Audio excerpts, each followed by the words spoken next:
What's up, everybody? Payne back here again from Server 1 representing ISC. We finally made it, guys. Last character from the showcase for the Hebi summons. We left one of the most basic characters for last, but today's it. Today's Suigetsu. If you guys have been watching from day one, I'd like to thank you guys for all the love and the comments and the warm feedback you guys have been giving me, and also some of the critical feedback which I've actually applied to my videos. But this is it. I'm hoping you guys are enjoying this. We're going to be covering Suigetsu. If you've been following me, you know how this goes. We go into the character, the artwork, the link bonuses, we go through the kit, we go through the gear, talismans, and we go through an actual live arena match. Now, a little different this time around again. I keep constantly evolving here, so I'm going to continue doing so. We're actually going to include the tribe special video, which I was going to do separately, into this video, because oddly enough, I got lucky with a few fights in arena where the tribe went off, and it was pretty powerful. I think you guys will be very impressed with what you see. And if you aren't impressed with what you see, then this is not the right team for you, obviously, because the bread and butter for these guys is their tribe special. I'm also going to actually show you a quick simple PvE snippet of the tribe special with Kirin using Suigetsu and Jugo as well. They have a single target one, but that's strictly going to be for PvE purposes, so I will definitely cut a video in here and pop it in so you guys can see right after the AoE one. So without delay, let's get into it. You guys know how this works. I'm going to jump into my Shinobi list. This time I didn't make a mistake using my Rio on the wrong character, but because I'm actually recording a lot earlier than I normally do, work out a little quieter, I had the time. I'm actually going to show you, again, an incomplete version of a 7-star Suigetsu. And by that, incomplete, I mean he doesn't have his full skills done and he doesn't have his full gear, but you know what? He was powerful enough and tanky enough to get the job done today in arena, and I haven't lost. So let's get into it. So artwork. There he is, a lot of blues, a lot of purples. This kid's got the weirdest outfit on. I don't know, it's like he's going to a club or the beach, or I don't know, he's about to meet his friends, play hacky sack. Let's go to link bonuses. So if you have Suigetsu, a couple things you want to have here. And he honestly has some of the harder characters to get. As an F2P, as a free-to-play, it's going to be pretty hard for you guys to fill his bucket of link bonuses. So the first one for attack, he's going to need Sasuke Uchiha Hebi. A lot of the guys already need this in this squad. And he's going to need Orochimaru, which is common enough nowadays to pull. But Sasuke is the harder one. Okay, for his defense bonus, he's going to need the last banner, both of them as a matter of fact. He's going to need Killer B as a UR, and he's going to need I. And then lastly, he's going to need Kirin and Jugo. So obviously that's a given. If you have the three of them, that's what you're looking for to do. You're looking at the tribe special, you're looking at, leveling all three of them up. So hopefully you have the trio here. But again, surprising enough, Sasuke Kirin is not one of these characters, considering he was a banner previously with the two of them. So I'm a little shocked there. But as you can see, Suigetsu actually does have the most required URs. So you may not get his full value by not having these, but nonetheless, he's still a pretty good character. All right, so let's go into it, guys, here. So as a D character, D-type, he's a tank. Now, in his case, he is a complete tank. Like, there is no healing here. He just takes hits, and dishes them out.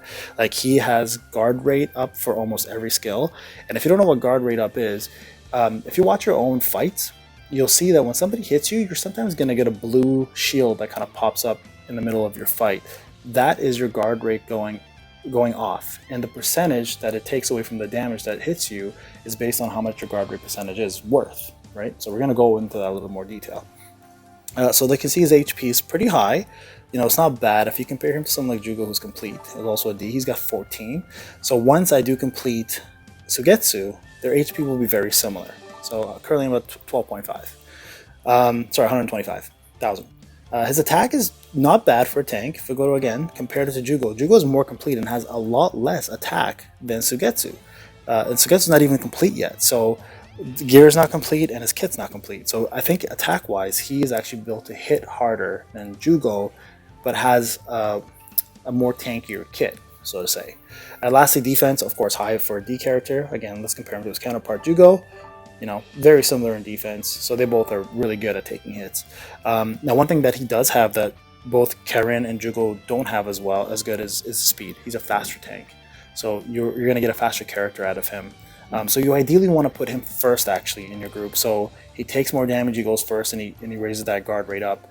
You always want to put Karin last, because if she does her Devotion of Love, which is her special jutsu, after Suigetsu and Jugo use theirs, they'll empty out their chakra, and then she'll pull hers off and give them 2,000 some odd back, right? So, you want him first, Jugo in the middle, and then her last. All right, let's jump into his actual kit.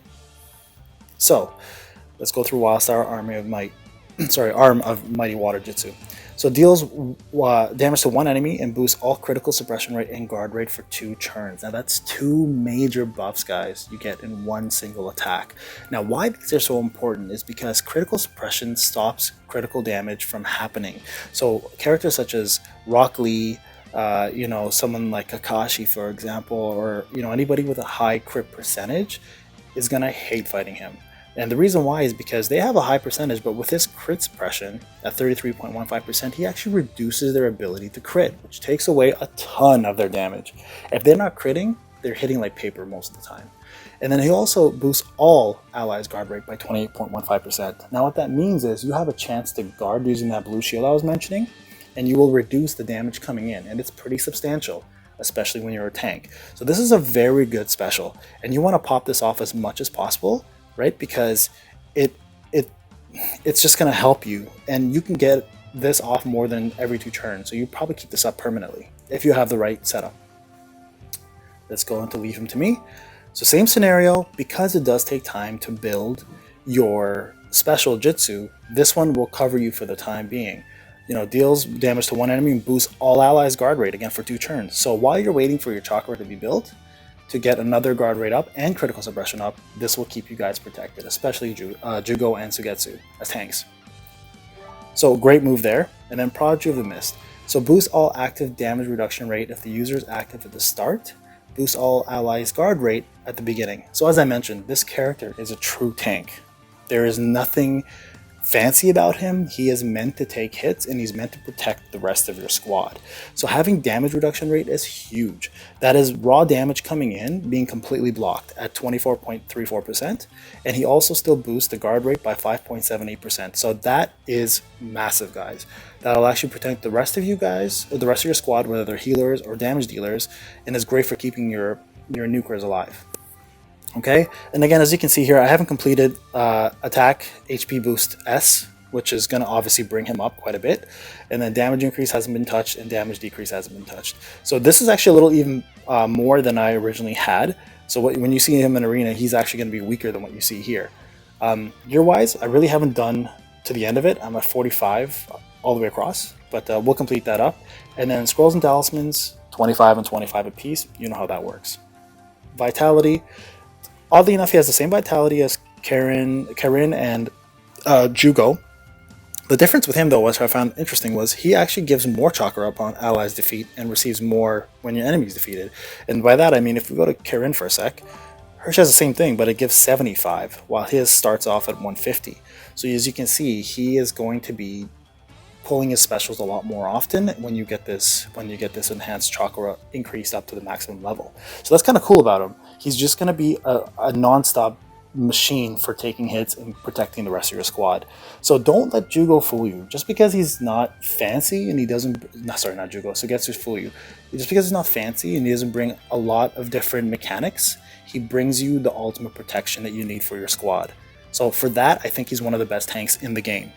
Alright, so now that we've gone through the kit, guys, let's actually go through an arena match. And I'm going to show you guys 2 things here. Show you guys the actual abilities that he has and what he brings to the table, including the squad, the tribe, the 3 of them. And I'm also going to be showing you the tribe special that I was talking about, right? So today I did all my 10 matches. I had to wait at the end again, so I'm number 3. The sacrifice you make to make videos for people. But I'm enjoying this, guys. So again, thank you so much for giving me the opportunity to do so. And as you can see here, we won all 10 matches. And unfortunately, again, it is luck that I get most often. I did get RGM once, and I did fight him. But we're going to show you this one here.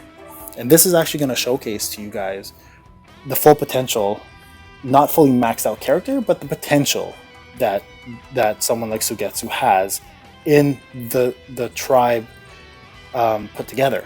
And I'm telling you, they're the most complimentary tribe I've ever seen. So let's slow it down here. So as you can see, Jugo and Karin healed right away, and then damage reduction up right away due to Suigetsu. There you go, guard rate up. He did his special. That was his second skill. And then let's see them attack. And there it is. You see that blue shield? That's the guard rate up. And so you didn't see it there, so they did more damage, but there it is again.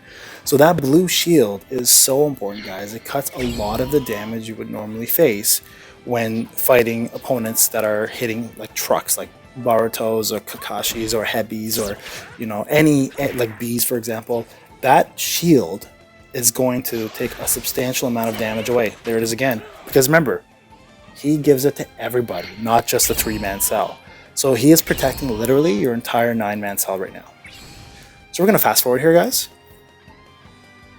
Let's see.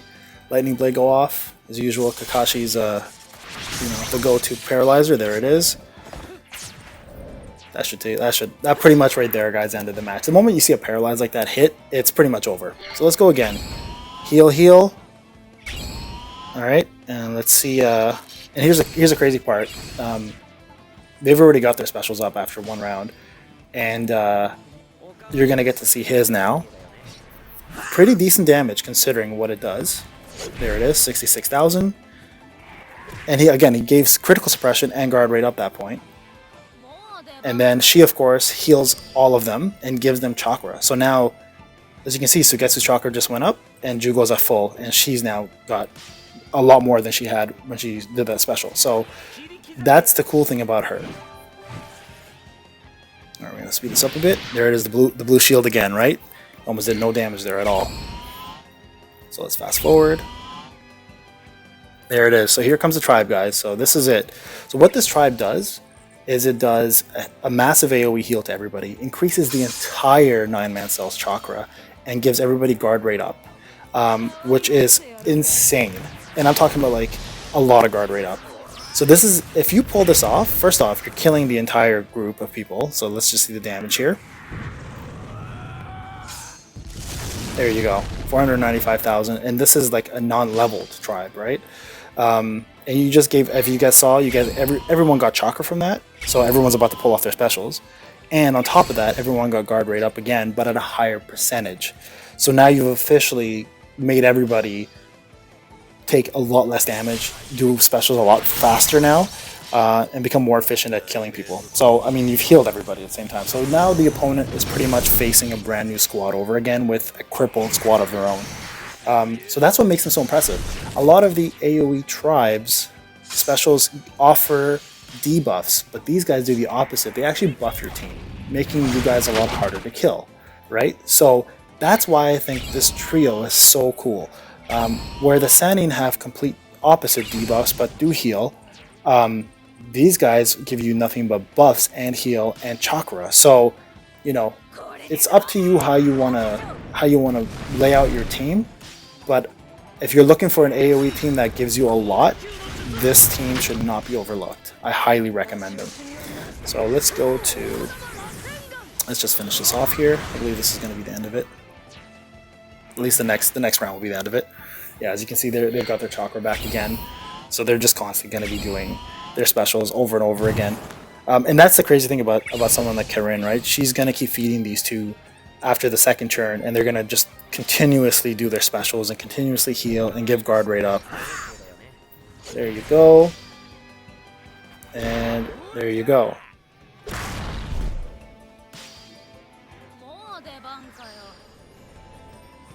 Alright, there's her heal. And Orochimaru's left. So I'm going to actually just skip this, guys. You guys know what happens here at the end. We end up winning with a large margin of health. I think almost like full health. That's again, thanks to the healing of Karin, Jugo, and to the healing of Sakura, but mostly because of that AoE tribe. So as you can see, the three of them together surpass all expectations that I had. Like, they're extremely powerful together. All three of them bring something unique to the game. All three of them provide you with what you need to keep everyone else alive. The only thing they lack, and this is the only thing that I don't like, is they don't have a nuker. Now, Kirin is a nuker, but putting him in with that group makes it a single target a single target tribe, and you also lose either a really good tank or two others that can heal. So, not saying that it's a bad combo, but it does change the dynamic of how they're used a little more. So guys, I really hope that helped out. As you guys were able to see, they're really good characters together, probably better together than they are alone, but they are definitely good outside of the three of them. So if you have even the one of three or two of three, level them up, like get them up and use them. Like they're gonna bring a lot of utility to your group. The only downfall, of course, is they're new, so their shards are hard to get, and the fragments are hard to get. I apologize. So that's the only downfall you might face. But outside of that, guys, you know, amazing squad.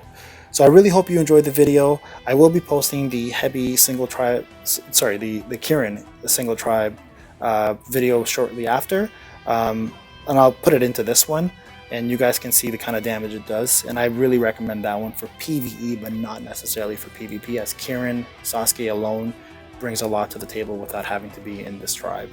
So again, Pain guys here, thank you so much for watching. We finally did it. We got through the Hebi banner. I hope you guys enjoyed it.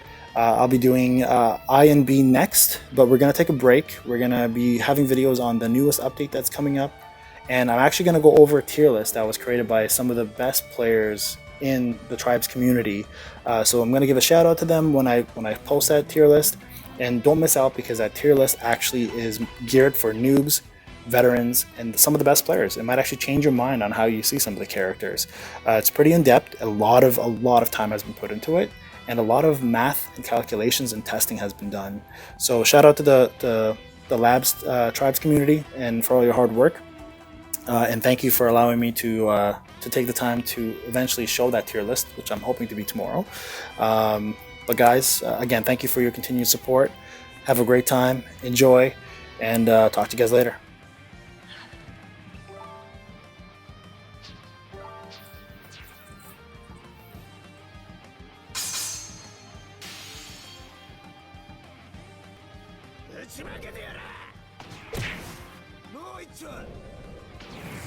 Saせないよ。